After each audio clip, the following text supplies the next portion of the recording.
The Chief Administrative Secretary in the Ministry of Education, Ms. Mumina Bonaya, presided over distribution of assistive devices for hearing-impaired learners at Kilimani Primary School on 5th March 2020. She delivered a keynote address on behalf of the Education Cabinet Secretary, Professor George Magoha, during the occasion. The board, the CEO and the staff of Kilimanjaro Blind Trust Africa, Citibank CEO, Mr. Martin Kieti, Safaricom Foundation Chairman, Mr. Joseph Ogutu, international and local organizations present to today's event, my colleagues from the Ministry of Education, government agencies presented here today, principals and head teachers of benefiting institutions, teachers and learners from Kilimani Primary School, members of the Fourth Estate, ladies and gentlemen, good afternoon. During the current financial year, more than 1 billion have been devoted to learners with special needs and institution catering for them. There is also infrastructure improvement grants where we have identified needy institutions to ensure the learning environment is safe and appropriate. I'm also glad to note that our host today, Kilimani, has benefited from such funds. So to promote education services for learners with special needs, the ministry has opted to take the policy path of embarking on the journey towards inclusive education. It has done so not just because it is the right thing to do, but you'll all agree with me, it is the best thing to do, as evidenced by the trends and studies across the world. This is a journey that will ensure that our children with special needs learn alongside their peers without disabilities, in a natural setting that is reflective of what our society should be, without really discriminating them from the rest of their peers. We are all aware that the sector policy for learners and trainers with disabilities was launched by no one less than the President of the Republic of Kenya, His Excellency Uhuru Kenyatta himself, in 2018. The implementation of this policy is now underway and has been incorporated in the National Education Sector Strategic Plan for the period 2018-2022. I invite all stakeholders who are here today and those who are not here, through their technical expertise and material resources, to be part of this commitment and journey towards ensuring relevant and quality education for our children with special needs. So we invite you to come and look at what is in our strategic plan in terms of what we intend to do, and your support, be it technical or material resources, will go a long way in helping us realize what our dream is with the special needs learners.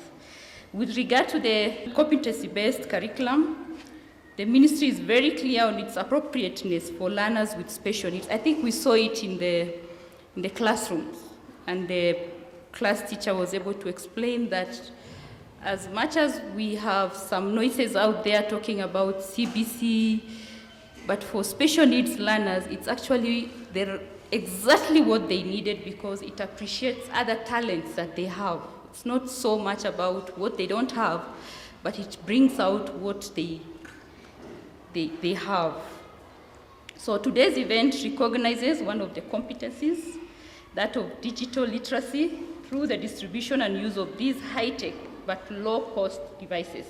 I think the aspect of cost is very important, because at the end of the day, if we are to realize inclusion, then the costing must also be looked into. So the government will continue to strengthen structures, institutions, and services geared towards support for learners with disabilities. Towards this end, the Directorate of Special Needs, where we have Mr. Aga as director, was created in the ministry to coordinate such services. So as you can see, there's a clear commitment from the government side to actually give some attention to this area. Such institutions as the Kenya Institute for Special Education, which has been training teachers for about 35 years, have done a commendable job in providing much needed support. I'm also glad to hear that a government institution, the Kenya Institute for Blind, in conjunction with Kitabu, played an important role in modifying the grade 3 content to make it compatible with the devices we are distributing today.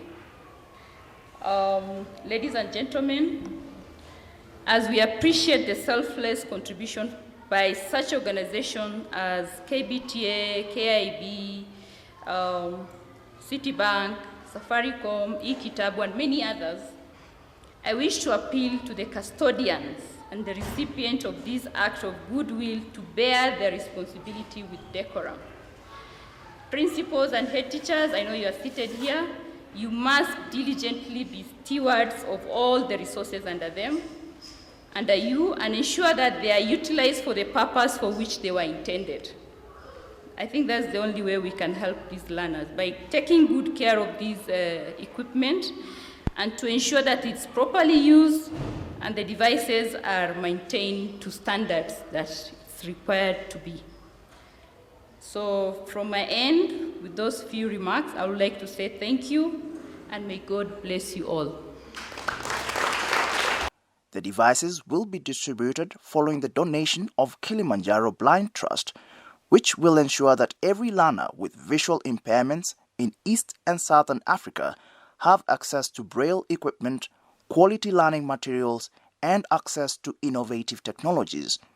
The gathering will also provide infrastructure required to track and maintain all Braille machines in all countries involved.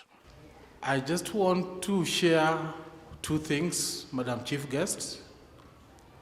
The first one is that as a Braille user myself, I do understand and appreciate the revolutionary nature of the Orbit reader that is being distributed today. Madam Chief Guest, when we first heard of electronic Braille devices a few years ago, the cost was extremely prohibitive. So I do appreciate the research and the effort that went into bringing down the cost of this device from where it has been in the past, very prohibitive, to bringing it down to less than $600. So I think that is a very important thing to note. And I think when you're being taken around, it was demonstrated how bulky Braille books can be. All that has now been reduced and can be contained inside this tiny device. And that gives more options for not just the learners in schools, although that is our main area of interest, but even adults who are Braille users. So I think in that way, this device is extremely revolutionary.